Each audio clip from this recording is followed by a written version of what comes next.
Hey, எல்லோருக்கும் வணக்கம். Welcome to உங்கள் நான் கமல் ஹாசன். ஸோ இந்த வீடியோவில் நம்ம கமல் சார் பற்றின ஒரு புதிய தகவல் தான் வந்து டிஸ்கஸ் பண்ண போகிறோம். வீடியோக்குள்ளே போகிறதுக்கு முன்னாடி நம்ம சேனலுக்கு நீங்கள் புதுசாக இருந்தீங்கன்னா கண்டிப்பாக சப்ஸ்கிரைப் பண்ணிக்கோங்க. வீடியோ மறக்காமல் லைக் பண்ணிக்கோங்க. இப்போ நம்ம வீடியோக்குள்ளே போகலாம்.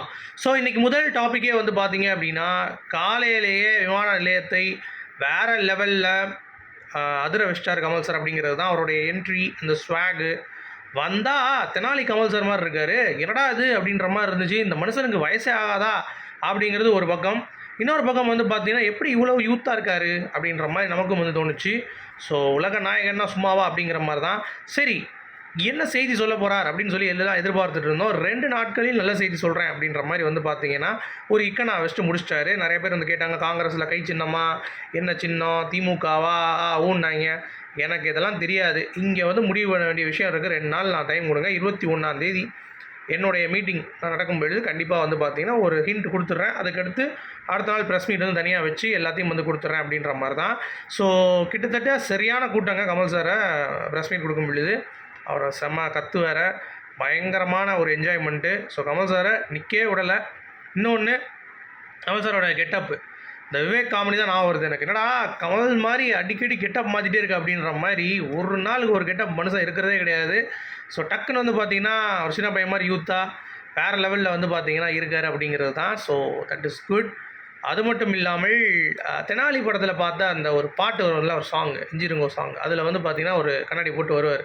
ஸோ அதையும் இதையும் ஒரே மாதிரி மேட்ச் பண்ணி நிறைய கமல் சார் ரசிகர்கள் அதை கொண்டாடி கொண்டிருக்கிறார்கள். ஸோ செம்மையான ஒரு மொமெண்ட்டுங்க கமல் சார் ஃபேன்ஸுக்கு.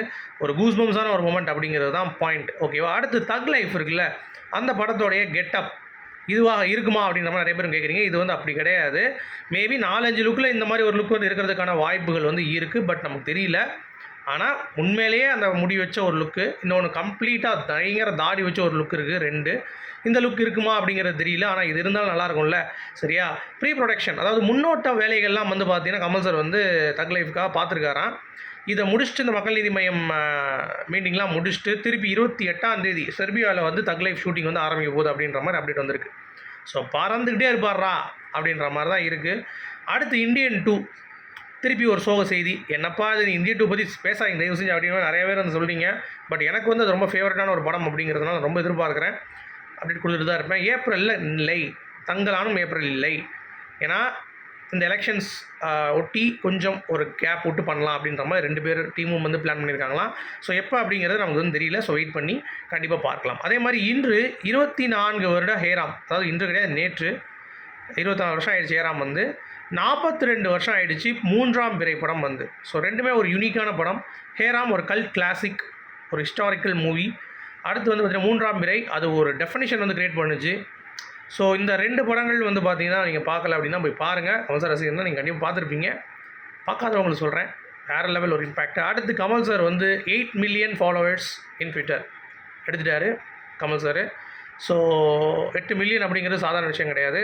ஸோ கங்க்ராட்ஸ் கமல் சார், செம்ம ஆக்டிவாக இருக்கீங்க. இந்த ஏஜ்லேயும் வந்து பார்த்தீங்கன்னா வேறு லெவலில் துள்ளி குதிக்கிறீங்க, செம்ம அப்படிங்கிறது தான். அடுத்து குணா படம் ரீக்ரியேஷன் பண்ணி ஒரு சின்ன பையன் வந்து ஒரு ரீல்ஸ் பண்ணியிருக்கான். அது வந்து ரொம்ப பயங்கரமாக இருந்துச்சு. ஸோ கமல் சாரோடைய அந்த ஒரு மகிமை, ஒரு புகழ் எல்லாம் வந்து பார்த்தீங்கன்னா அடுக்கிறது ஜென்ரேஷன் 2Kலாம் தாண்டி எடுத்து என்னக்கே இருக்கோ அந்த ஜென்ரேஷன்ஸுக்கும் வந்து பார்த்தீங்கன்னா கண்டிப்பாக பிடிக்கும் அப்படிங்கிற மாதிரி நமக்கு வந்து தோணுது. ஸோ வேறு லெவலில். அடுத்து கல்கி 2898 AD பேட்ச் ஒர்க் ஒரு சில ஒர்க்லாம் வந்து போயிட்டுருக்கு, ப்ளஸ் விஎஃப்எக்ஸ் வந்து போயிட்டுருக்கு. சரிங்களா?